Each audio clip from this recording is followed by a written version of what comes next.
میں ایک بات میں کہتا ہوں، میں محافل میں ہر مسئلے کے لوگ آتے ہیں، لیکن میں زیادہ کرامہ سنانے کا عادی نہیں ہوں۔ آپ کردار سنائیں کہ بندے کر کے کیا گیا ہے، سیرت سنائیں، کردار بتائیں، پریکٹیکل کیسا تھا۔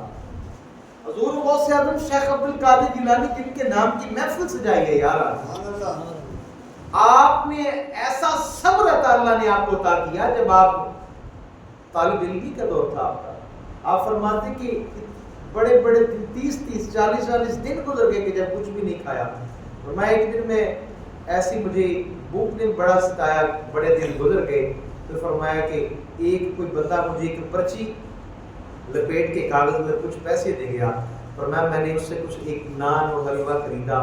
پھر میرے دل میں یہ خیال آیا کہ یار میں پرچی تو پڑھ کے دیکھوں اس میں کیا لکھا ہے، اور میں کہ لکھا تھا کہ ہم اپنے کمزور مومنین کو رزق دیتے ہیں تاکہ وہ قوت پا کے ہماری کچھ عبادت کر سکیں۔ فرمایا اتنی بڑی ہستی آپ نے جب یہ پڑھا نا، صرف یہ پڑھا، فرمایا کہ میں کیا میں کمزور مومنین میں سے ہوں؟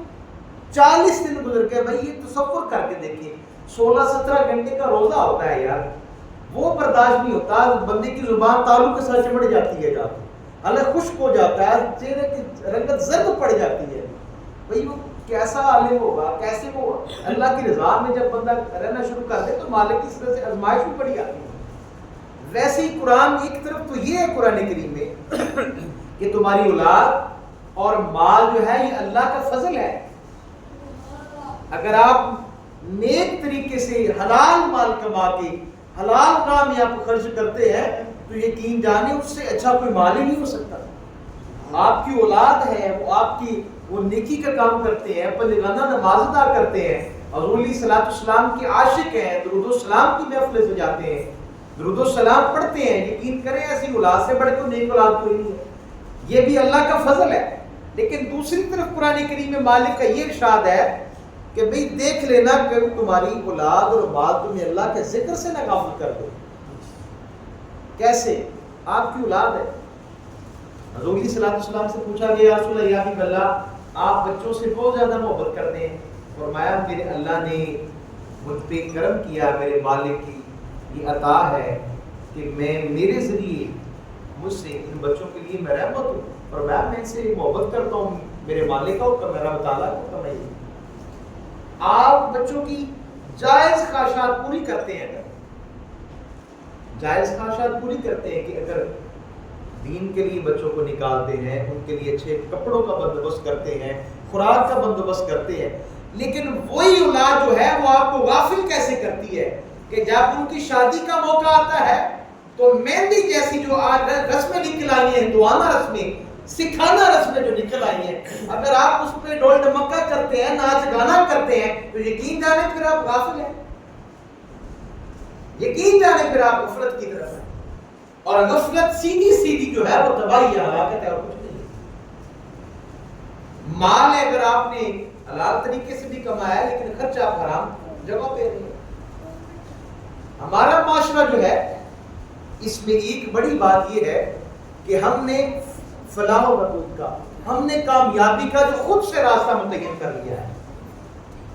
کچھ لوگوں نے یہ سمجھا کہ دولت جمع کرنے میں بڑی کامیابی ہے، انہوں نے یہ نہیں پھر سوچا، پھر آنکھوں میں پٹی باندھ کے نا انہوں نے دڑا دڑ پیسے کمانا شروع کر دیے، یہ نہیں دیکھا حلال طریقہ ہے حرام ہے، یہ اسلام نے منع کیا ہے یا اسلام نے روک دیا ہے، بس وہ پیسے کمانے میں لگ گئے، مال جمع کرنے میں لگ گئے۔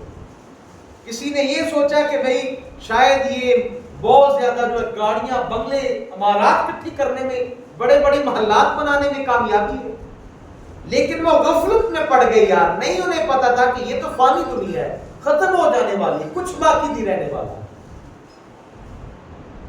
وہ دڑا دڑ مال کمانے میں لگے، لیکن کچھ نفوس قدسیہ ایسے ہیں، صحابہ کرام علیہم رضوان، آپ کا طریقہ دیکھ لیں، کسی نے کوئی مال و جائیداد نہیں بنایا، کوئی بہت بڑے محلات نہیں بنائے۔ آپ صدیق اکبر رضی اللہ تعالیٰ عنہ، آپ ان کی زندگی کو پڑھ کے دیکھ لیں، میں ایک سوئی بھی اپنے گھر میں نہیں رہنے دی، وہ بھی اسلام کی۔ سبحان اللہ، سبحان اللہ۔ جناب عمر فاروق رضی اللہ تعالیٰ فرمایا آج میں صدیق اکبر بھائی اپنے سے سبقت لے جاؤں گا، لیکن فرمایا صدیق کیا گھر میں چھوڑ کے آئے؟ فرمایا اللہ اور اللہ کے رسول کا نام چھوڑ رہے ہیں. لیکن وہ بھی تو وہ سمجھتے تھے کہ مال جمع کرنے سے، گاڑیاں اکٹھی کرنے سے کچھ نہیں ہوگا. غفلت میں نہیں انہوں نے اپنی زندگی گزاری، ساری زندگی اللہ اور اللہ کے رسول کی رضا خوش کرنے کے لیے مالک ہو، اللہ بھی راضی ہو جائے، اللہ کا رسول بھی راضی ہو جائے. ساری زندگی اسی کام میں گزاری، ساری زندگی اپنی گزاری. ہم سمجھ بیٹھے کہ یہ دنیا داری. اچھا ایک چیز میں آپ کو بتاؤں، دنیا داری چیز ایسی ہے، اس کی مثال یوں ہے کہ جیسے آپ کسی بچے کو کوئی کھلونا دے دیں نا، کھلونا، وہ اس کے ساتھ مانوس ہو جاتا ہے، اس کا دل اس کے ساتھ لگ جاتا ہے، اس کو محبت ہو جاتی ہے. پھر جب آپ اس سے وہ کھلونا لینا چاہے نا، وہ رونا شروع کر دیتا ہے، اور تب تک روتا ہے جب تک آپ اسے وہ واپس نہ کر دیں. انسان کو یہ دنیا جو دی گئی ہے نا، اصل انسان امتحان کے لیے آیا تھا. وہ شیطان والا رستہ اور رحمان والا رستہ. پھر عقل عطا فرما دی بندے کو، اللہ نے بندے کو عقل عطا فرمائی. ٹھیک ہے نا؟ بندے کو یہ چاہیے کہ ہر وقت یہ دیکھے، یہ سوچتا رہے، کوشش کرتا رہے کہ بھئی میں نے غفلت میں زندگی نہیں گزاری. کتنے ایسے لاکھوں کروڑوں ایسے آئے ہیں جنہوں نے غفلت میں زندگی گزاری، چاہے وہ کتنے بڑے بادشاہ تھے، محلات تھے، ہزاروں سپاہی ان کے دربان ہوتے تھے، لیکن مالک نے تباہ جب کر دیے، فرمایا غفلت میں پھر ایسے مالک نے ختم کر دیا سارا نظام.